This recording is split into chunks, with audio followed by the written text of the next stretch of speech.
Hello, Pokemon trainers slash future traders slash collectors, and welcome back to my channel, TechBF, and to all new watchers of my channel, welcome. Now we are here for another bout of Pokemon TCG Pocket, and we all know that there is an upcoming new booster pack titled Mythical Island, and with that, we will experience new EX and a bunch of few Pokemon EX that is added to the booster pack. Now, before we engage on that upcoming update, let's go back and see what happened to Pokemon TCG Pocket for the last few weeks. Now, our resource is PokemonZone.com, and if you want to delve into more details, I can give you the link, which I will put in the description below. Now, let's see here. The title says Pokemon TCG Pocket Format Chronicles, Genetic Apex. Now, Genetic Apex is the first released official booster packs that we have encountered with Pokemon TCG Pocket. Now, many of us, and also Pokemon Zone, think that Pokemon TCG Pocket wasn't designed with competitive play in mind. But we, the community, successfully made it happen. And it says here that over 200 TCG Pocket tournaments have been organized on Play Limitless TCG. Now, with prize pools sometimes reaching hundreds of dollars. Now, for me, that is a success. Also, as we prepare, and as I've said earlier, to welcome the new set of Mythical Island, let's dive in to the past. Now, the soft launch era. This is where we test the waters for this newly released Pokemon trading card game. Now, 5 weeks before its global release, we all know that Pokemon TCG Pocket had a soft launch restricted to New Zealand only. But despite the geographical limits, players worldwide found their ways to play the game and organize tournaments. Now that is what I call early success. And early in the competition, the first 4 Pocket Legends League editions and the Reddit slash PTCGP pre-launch tournament, this showcased a rather good deck diversity events that already attracted several hundreds of players. Now, 2 archetypes rose from all the mediocrity, and that is Mewtwo EX and Pikachu EX. Over the course of October, Pikachu EX became the deck to beat by the official launch. Now we all know how fast this Pikachu EX builds over time. Before you know it, you've been wiped out by either Pikachu EX, is Zapdos EX, or a Raichu Lieutenant Surge combo. Now, after the Pikachu EX, still, this deck dominates the field. Now, why did Pikachu dominate the first few weeks of Pokemon TCG Pocket? First, it's easy to build with your Pikachu EX and throw in some more easier to obtain electric Pokemon. You have yourself a contender in the playing field, as Pikachu EX can dish up to 90 damage if you have a full set of electric Pokemon on your bench, which give us its strength and stamina because Pikachu has an HP of 120. Now, if you pair it with Zapdos, okay, then this is another high HP attacker, and the thing is, both requires no evolution, so your deck is both powerful and aggressive, as well as sturdy enough to tank most of the one-turn damages out there. Lastly, it's consistent, alright? Because of the main damages requiring no evolution, you will dish out damage consistently, alright? This consistency overwhelmed other archetypes, leaving Mewtwo EX as the only real competition, right? As Pikachu dominates the playing field, another player emerged from the darkness, or should I say, from the psychic realm of possibility. Now, we break the stalemate with Mewtwo EX, alright? In a field clogged by Pikachu EX decks, one player made waves at Pocket Legends League number 6 by going undefeated with a Mewtwo EX deck playing a singular regular Mewtwo. Now, with all you Mewtwo EX users and fans out there, we all know that this is the most consistent deck out there. I also use this as a competitive way of playing. Alright, now let's see why this is a powerful Pokemon or a powerful deck. Now, if you don't have a Mewtwo, you can use Kangaskhan, okay? This Kangaskhan is a bit of a tanky basic Pokemon that requires only one energy to attack. The only caveat is you need to flip coins up to 3 times.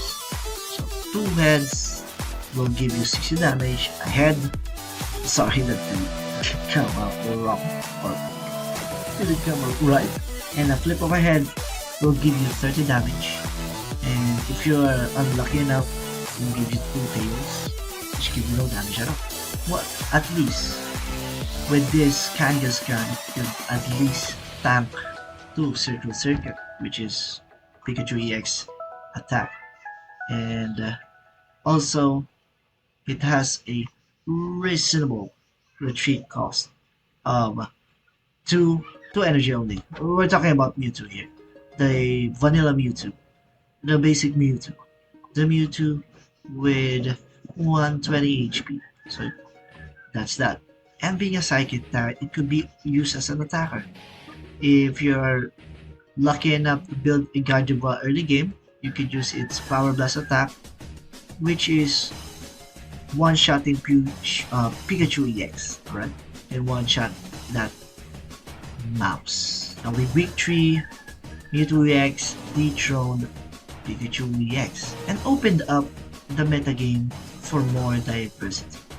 Now, speaking of metagame, there had been a fiery revolution after that. Because first decks had always been there but were inconsistent in tournament results. So it's either Pikachu EX dominates or either Mewtwo EX dominates. Now, with another layer in the picture, Charizard EX, while powerful, requires 2 evolutions and heavily relies on Moltres' X Inferno Dance, which is a coin flip effect. And we all know that if you're unlucky in coin flips, then you have your feet, your 1 foot on the ground, or 6 feet on the ground. Now, the deck was good into Mewtwo EX, as Charizard EX resists 1 side ride and could one-shot everything with Crimson Storm, which has 200 damage, while being faster to accelerate energy.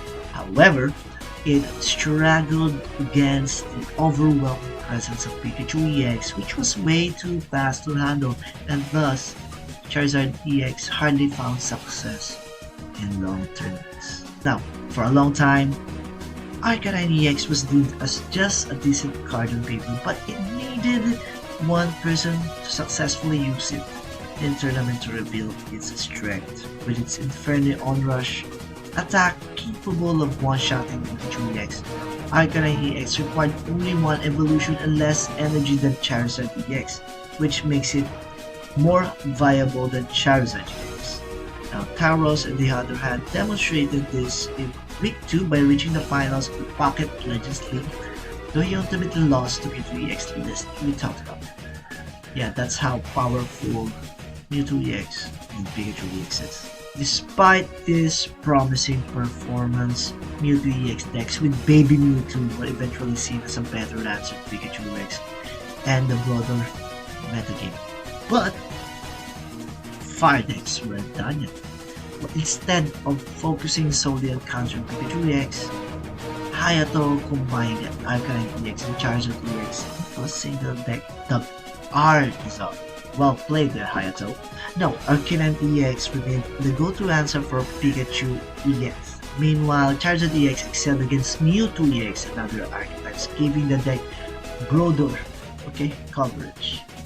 This ambitious strategy, which utilizes all fire Pokemon EX in one list, paid off as he went undefeated in Swiss rounds and made it up in the top 8 of Ursi Days. Pocket Week. Yeah, I also used this lineup on my other account. My second account already had 2 Arcanine EX while my main account doesn't have even single one. Anyway, so since then Argzard performed very well in tournaments, confirming the viability of this strategy. Now the Big 4 era. So we're done with the electric decks, psychic deck, and fire deck. What is left is the water deck for us to complete the avatar. Okay, now initially this is expected to dominate the format due to their strong performance in versus battle mode. Because myself am a fan of the Articuno archetype deck. It's the same deck as we're seeing here. This has led me to win the 5-win streak competition/event last time. Okay, now Pokémon TCG Pocket's built-in matchmaking system were completely tossed out by Lightning decks over representation. Now while Misty's deck or Misty's effect could single-handedly win games, it proved to be not consistent enough in the best of 3 moveset. When Pikachu EX decks making up over 30% of the metagame water archetypes like Starmie EX and Articuno EX couldn't hope to succeed.